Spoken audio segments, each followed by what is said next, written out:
happens, right? You just go and it's fun. Yeah.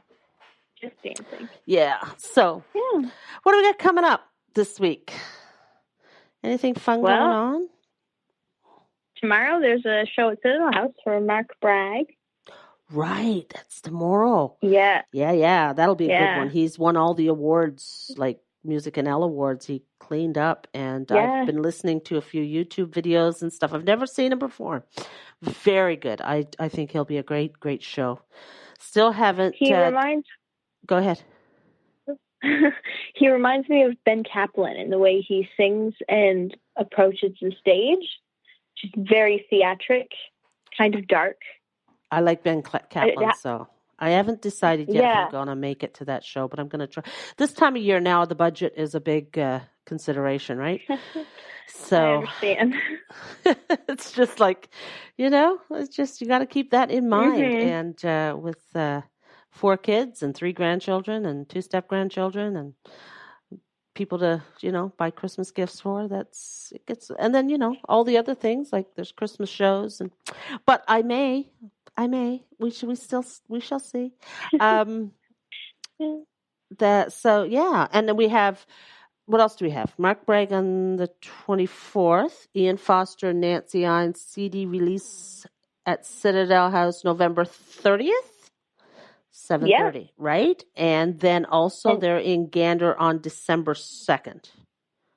Yeah, that'll be good. So they're in Central twice if you wanted to catch them. And he's our guest on this week's episode. That's right. And before we talk to him, I do want to mention that Beyond the Overpass, we were just talking about theater in Stratford, theater in Gander. The youth theater will be having their senior show, which is dinner and a show at the Quality Hotel. Tickets are $50. I went there last year. It was absolutely fabulous dinner. So you have dinner at upstairs, and then you go down to the theater afterwards, and they put on this beautiful Christmas show. That'll be on December 7th. Starts at 6 p.m. Tickets are on sale right now, and they will go fast. That's a small theater. So $50 for both the dinner and the show. And well worth it. And then on Sunday, December 10th at 2 p.m. at the Quality Inn, the youth theater group will have their show. So I will be at both because both my girls are involved in those productions. My oldest daughter is in the first one and my younger daughter is in the second one. And the price of the tickets for the Sunday show, I don't have yet, but they're usually available at the door. But for the Friday night show, it's a hot ticket item, so it sells out. You get that one fast. Yeah, and you have to get in there fast because you have to order your dinner.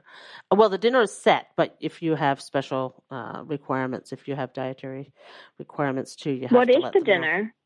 I think it's a stuffed chicken. It's kind of a Christmas themed. I think it might. I don't think it's turkey, but I think it will have like a stuffed chicken breast and the gravy potato type thing. Yeah. So it'll make me hungry. Yeah. And now I don't eat that. I get a special one made that'll probably be fish or something. Because of my allergies and my fish. I don't eat meat. I only eat fish. So yeah. And they will accommodate that if you get in there early enough. You have A Christmas Carol. Is that set for December 7th? The dramatic reading that we spoke about before? I'm still not positive. Okay. So I will keep you posted. We have It's a dramatic reading at St. Matthew's Church. We know that. We think it's December 7th. Mm-hmm. We haven't confirmed that, and but you can still maybe look for that information. Watch for it. We'll post it or something, or it'll be on the next episode because we have another 2 episodes before that. I think at least 1. And just one. Yeah. Oh, just one. Yeah, because the other is the Friday night. It's the day off. So we'll know for next time. And you have Open Stage? Open Stage is it's gotten shifted around a little bit, so it's happening right now, November 23rd. Oh, we had a scheduling shuffle, and it's got moved up in the month a little bit. Okay. Well, the people that participate in that already know that, I'm sure. So anybody who wants to attend, it's happening right now. Go. Hurry. Yeah. So I think that's about all. You guys have a Christmas auction. Has that time been set yet? December 14th and 15th with Terry Penny. It has not. We're waiting It's still to not set. conspire with our host. Yeah. Okay. So, and I'm hoping to get Terry Penny on I've already talked to his people, his management, which is his wife, Angie, and when he's going to be back, because I want to interview Terry as we're going to do some special episodes. We have to do Christmas and New Year's episodes. And we don't have to, but we want to. And I'm really hoping to talk to Terry about Christmas. Terry is a great storyteller, and so we want to talk to him about. He loves Christmas, and he's doing the show, but we just aren't sure of the date. Looks like Terry will be doing that, and but he's got some new work that takes him away from us for a while, and we're not quite sure when he's getting back. So Terry Penny hopefully will be, fingers crossed, part of our Christmas lineup, which will air. There's going to be 3 that will be pre-recorded and released during the Christmas season. And that I'm excited to hear those ones. Yeah, they're going to be a little different. We will interview people if we find people, and if we don't, it'll just be you and me, Bonnie, and we can talk about Christmas stuff. That'll be fun too. Woohoo! I love Christmas. Woohoo! Yeah, so we can do whatever we want, right? Exactly. That's what we keep saying. This is our podcast. We can do whatever we want. All right. Yeah. So, and what we want to do right now is introduce our next interview. This was a long. Yeah. We were longer than usual. And I will tell you that my interview with Ian Foster, our guest, was long as well, and that we talked for about 45 minutes. And then after we hung up, Ian and I talked for another 45 minutes because, well, I don't know. We just had a chat.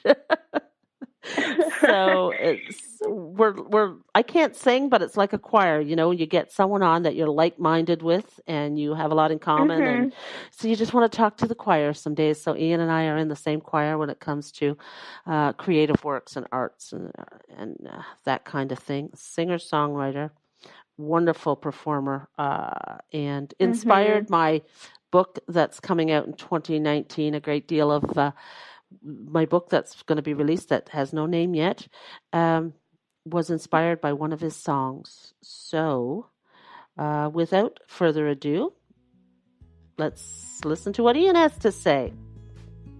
All right. Thanks, everybody. Talk to you next week.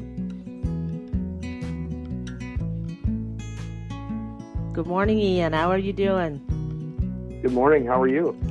I'm doing great. It's sunny here. What's it like in there? You're in St. John's, right? I am. It's also sunny, so it's one of those rare days. Oh, where it's wow! Sunny across the island, probably. I usually win that battle. No, it's beautiful here right now, but we had some wind yesterday, and holy moly, it was. And we don't get a lot of wind here in Lewisport. We're in a little bit of a bubble, and I was like, holy cow! The tree stayed up though, so the tree is up, and the house is still where it was, so. It's all good.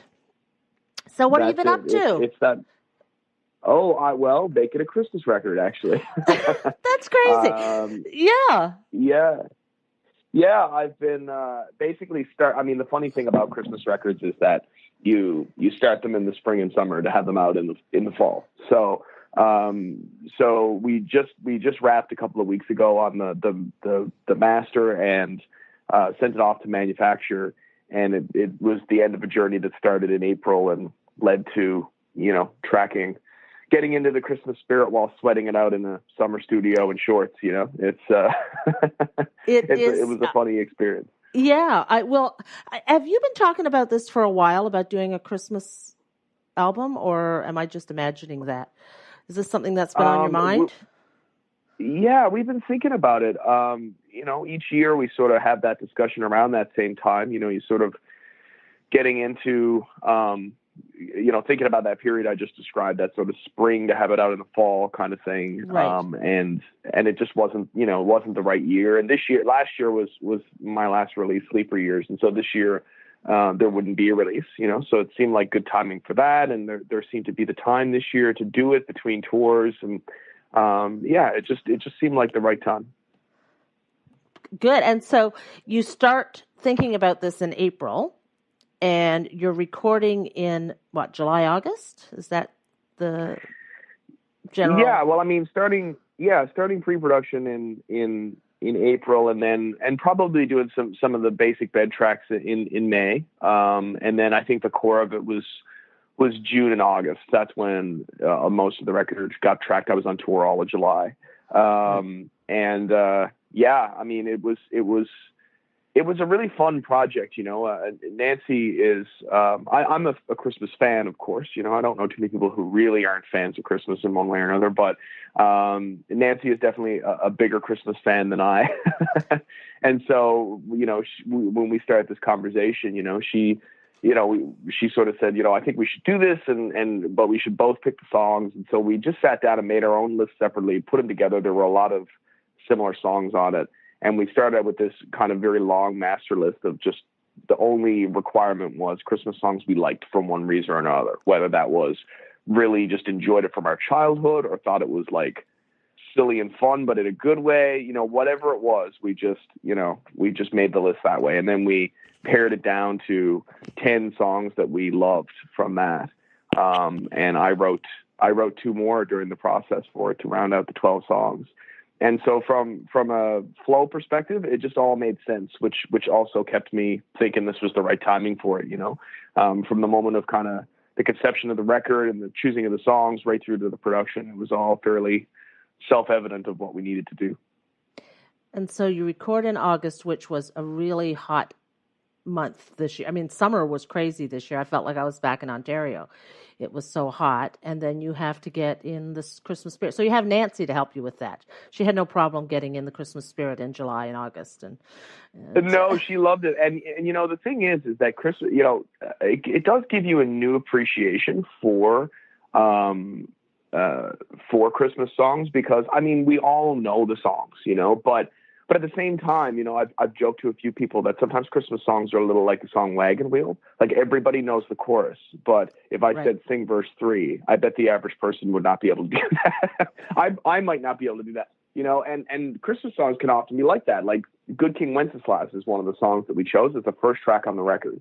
And everybody knows the first verse of Good King Wenceslas. But what about verse 3? What about verse 4, And I was even a little sort of shaky on them. And then in actually sitting down and actively working on the song, not just singing at Christmas with a choir or having someone remind you, oh yeah, this is verse 3. Okay. And then, when you actually sit down to work on a song like that, it's a great song. It has a great story, great lyrics, And so it was, once you dig into the songs in that way, no matter the season, when you approach them, from the production standpoint, as I was doing, as well as the artist singing the songs, it's actually quite easy to kind of find those kernels, like in any song, that reminds you why they're great songs and could inspire you in maybe the direction that you're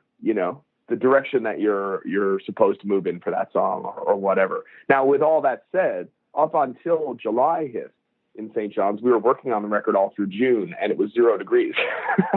Right. So really, it was only August that was the hardest month to get into the spirit.